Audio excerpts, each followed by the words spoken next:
Pukul 6 waktu Indonesia Tengah. Inilah Radio Republik Indonesia Bau-Bau dengan Warta Kepton, berita seputar Kepulauan Buton.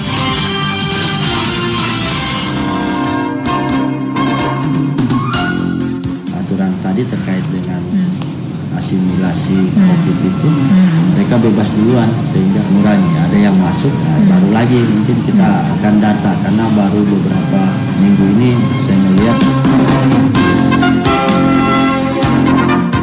Karena secara psikologi pasca pandemi pasti orang akan melakukan pemulihan. Dan salah satu cara untuk memulihkan dirinya adalah berwisata. Dan kelihatannya wisata alam. Selamat pagi dari kawasan Bukit Wolio Indah, inilah Warta Kepton. Sari berita penting. Lembaga Permasyarakatan Lapas Bau-Bau terus menggenjot capaian vaksin COVID-19 bagi masyarakat binaannya untuk membentuk herd immunity di lingkungan pemasyarakatan.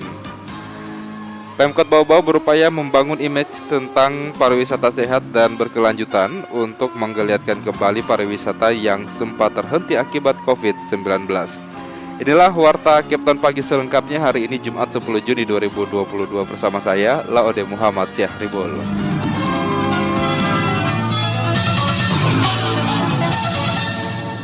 Saudara, terlebih dahulu kami sampaikan update kasus COVID-19 di tanah air. Kasus virus corona COVID-19 di Indonesia kini mulai stabil usai meningkatnya jumlah masyarakat yang telah divaksinasi. Namun pemerintah Indonesia belum mencabut status pandemi COVID-19 di negeri ini karena masih ada kenaikan kasus setiap harinya. Presiden Joko Widodo telah melonggarkan aturan COVID-19 dengan mengizinkan masyarakat membuka masker di ruangan terbuka dan tidak banyak orang. Hingga saat ini Kementerian Kesehatan Kemenkes tetap memberikan update kasus virus corona. Hal itu dimaksudkan agar masyarakat bisa mengetahui update COVID-19 di Indonesia setiap harinya. Pada Kamis 9 Juni 2022 kemarin, pada laman resmi Kementerian Kesehatan, kasus COVID-19 di Indonesia mencapai angka 6.058.736 orang. Kasus harian COVID-19 mencapai 556 orang per hari Kamis 9 Juni dan jumlah ini meningkat dari hari sebelumnya. Total 410 orang dinyatakan telah sembuh dari infeksi COVID-19 kemarin dan menyisakan 4.061 kasus aktif. Jumlah pasien COVID-19 yang sembuh mengalami peningkatan pada hari sebelumnya. RRI Radio Tangga Bencana COVID-19. Kita ke berita yang pertama. Lembaga Pemasyarakatan Lapas Bau-Bau terus menggenjot capaian vaksin COVID-19 bagi warga binaannya untuk membentuk herd immunity di lingkungan pemasyarakatan. Selengkapnya dilaporkan reporter RRI Bau-Bau, Waode Nurliani.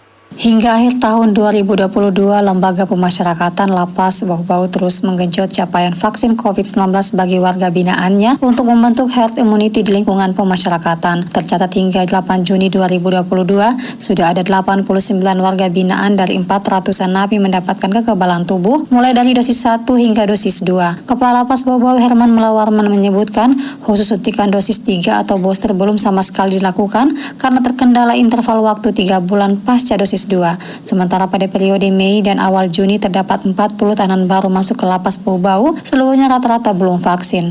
Untuk mempercepat target, pihaknya dalam waktu dekat akan menggalakkan pendataan dan meminta kesediaan Nakes Dinas Kesehatan Bau-Bau untuk vaksinasi di tempat. Terus kebanyakan kan udah bebas yang udah vaksin itu karena aturan tadi terkait dengan asimilasi COVID itu, mereka bebas duluan sehingga mengurangi. Ada yang masuk, baru lagi mungkin kita akan data karena baru beberapa minggu ini saya melihat ada tahanan masuk sekitar 40 dari polsek-polsek dan polres yang ada di wilayah Buton ini. Lanjut Herman, tidak sedikit napi memiliki penyakit pengorbit sehingga menghambat 100% vaksin serta ketidaklengkapan administrasi, salah satunya KTP. Sementara Kepala Bidang Pencegahan Penyakit Marfia Tahara mengakui belum 100% warga binaan Lapas Bau-Bau tervaksin, rata-rata dosis 2 dan booster termasuk para tahanan baru. Pun demikian, pihaknya akan segera menyisir wilayah lapas agar seluruh napi mendapatkan suntikan tanpa terkecuali mereka yang memiliki penyakit bawaan. Vaksinasi saja. Vaksinasi di sana sudah 100% Kami sudah adakan juga 1-2 sudah 100%, tapi masih ada yang komorbid belum juga 100%. Tapi kami sisir kembali untuk yang booster belum semuanya, dengan yang komorbid kemarin kami akan sisir kembali lagi. Sementara itu, data Lapas Bau-Bau cakupan vaksinasi untuk dosis 1 baru menyentuh angka 17 warga binaan, sementara dosis 2 70 orang. Angka tersebut jauh lebih sedikit karena rata-rata yang sudah divaksin telah berada di luar lapas sedang dalam program asimilasi. Wade Nurliani, reporter dari Bau-Bau, melaporkan. Kita ke berita lainnya. Pemerintah Kota Bau-Bau berupaya membangun image tentang pariwisata sehat dan berkelanjutan untuk menggeliatkan kembali pariwisata yang sempat terhenti akibat COVID-19. Selengkapnya mengenai hal tersebut dilaporkan reporter RRI Bau-Bau Afriansyah. Sehingga kita harus berupaya untuk membangun image tentang pariwisata kita yang sehat, pariwisata kita yang berkelanjutan kepada Wali Kota Bau-Bau Laode Ahmad Muniansyah meminta pengelola pariwisata di Kota Bau-Bau membangun image tentang pariwisata sehat dan berkelanjutan untuk menggait kunjungan wisatawan. Hal tersebut disampaikan Muniansyah saat membuka pelatihan pemandu wisata selam yang diselenggarakan Dinas Pariwisata Kota Bau-Bau selama 4 hari mulai 6 sampai 9 Juni 2022. Menurut Muniansyah, pasca kasus COVID-19 yang terus melandai, pasti akan banyak orang melakukan pemulihan terhadap dirinya dan salah satu caranya dengan berwisata. Ia pun yakin objek wisata yang paling banyak akan dituju adalah wisata alam. Karena itu, Kota Bau-Bau dengan potensi wisata alam yang dimiliki harus mampu merebut peluang tersebut. Karena secara psikologi pasca pandemi pasti orang akan melakukan pemulihan-pemulihan, dan salah satu cara untuk memulihkan dirinya adalah berwisata.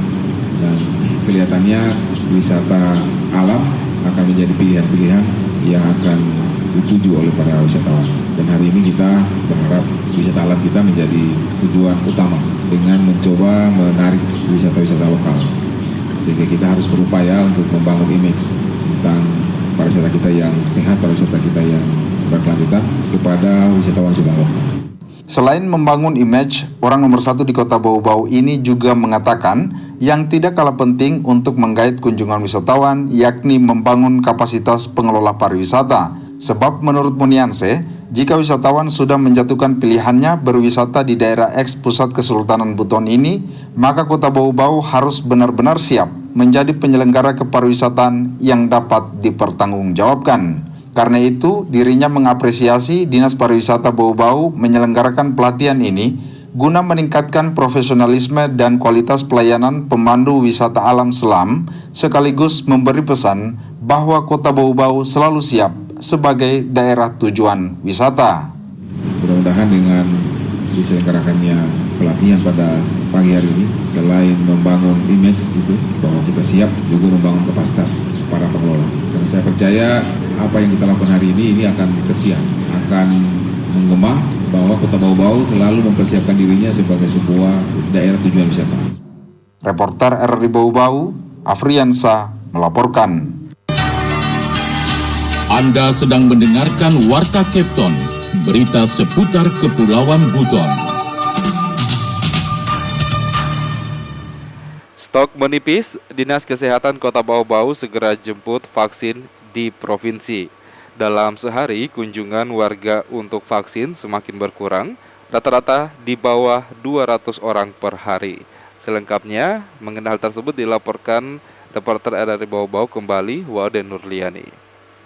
Jumlah stok vaksin guna akselerasi pemberian antibodi kepada masyarakat di Kota Bau-Bau menipis. Kabid Pencegahan dan Pengendalian Penyakit Dinas Kesehatan Kota Bau-Bau Marfia Tahara mengungkapkan, Dinas Kesehatan dalam waktu dekat akan kembali ke provinsi menjemput vaksin. Ia menjelaskan tidak dapat menyetok banyak sebab selain dikhawatirkan kadaluarsa, kunjungan vaksin di tingkat puskesmas juga selama sebulan terakhir berkurang, rata-rata di bawah 200 orang per hari. Sementara berdasarkan laporan stok vaksin COVID-19 untuk 3 Juni 2022 masih ada 2.566 dosis. Stok vaksin yang ada di gudang dan puskesmas ada Sinovac 2 dosis sejumlah 1.986, Moderna 430 dosis, dan Pfizer 150 dosis. Ia berharap bagi warga yang ingin mendapatkan vaksin terdapat 17 puskesmas di Bau-Bau membuka gerai vaksin mulai dari dosis 1, 2 hingga booster.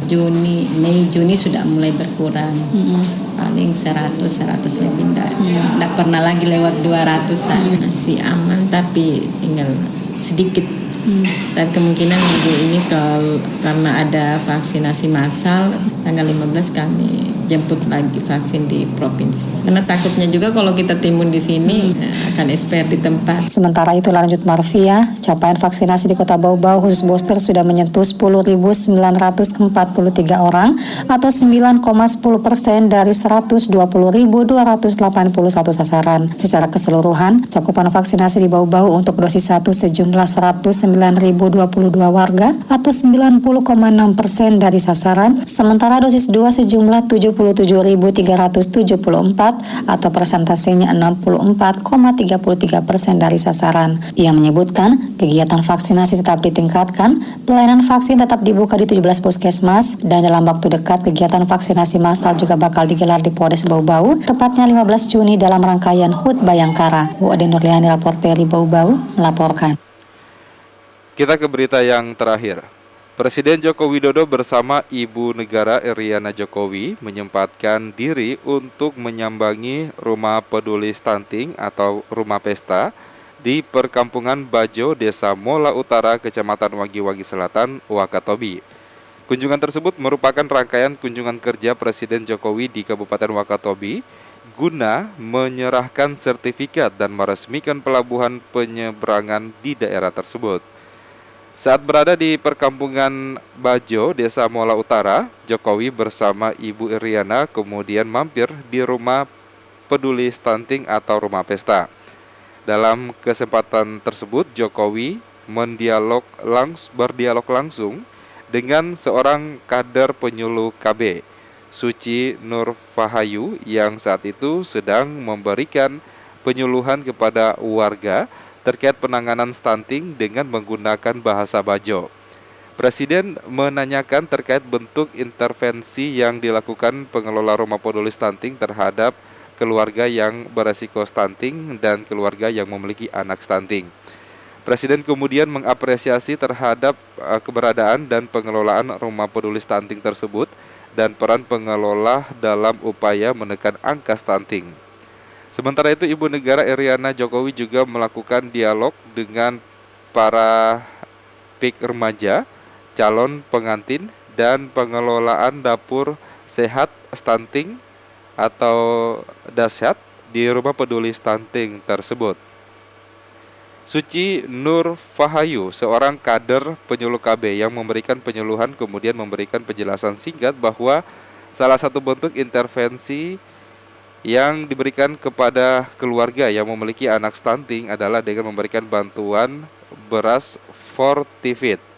Beras Fortifit tersebut merupakan produk dari Perumbulok Sultra yang mengandung tambahan vitamin. Kemudian pihak BKKBN Sultra memberikan beras tersebut dan dibagikan kepada keluarga penerima manfaat di Wakatobi. Pada saat Presiden berada di Rumah Peduli Stunting tersebut, warga setempat memadati dan berusaha berjabat tangan langsung dan sekedar ingin melihat langsung Presiden Republik Indonesia. Sekilas, Rumah Pesta merupakan inovasi pemerintah Kabupaten Wakatobi melalui Dinas Dalduk dan KB Wakatobi dalam upaya penanganan stunting atau kekerdilan di daerah tersebut.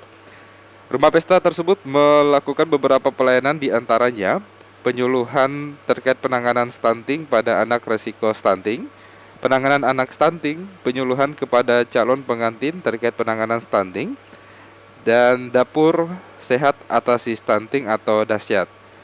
Saat berada di Rumah Peduli Stunting Perkampungan Bajo Desa Mola Utara, hadir pula Bupati Wakatobi Haliana, hadir pula Kaper BKKBN Sultra Asmar, dan Kepala Bulog Sultra Mardati Saing.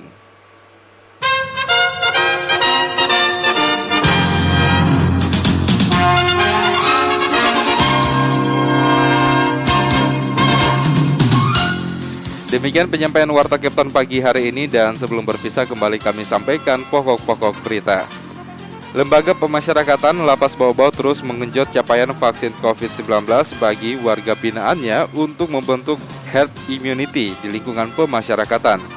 Pemkot Bau-Bau berupaya membangun image tentang pariwisata sehat dan berkelanjutan untuk menggiatkan kembali pariwisata yang sempat terhenti akibat COVID-19. Mewakili kerabat kerja yang bertugas, saya Laode Muhammad Syahribul mengucapkan terima kasih dan selamat pagi.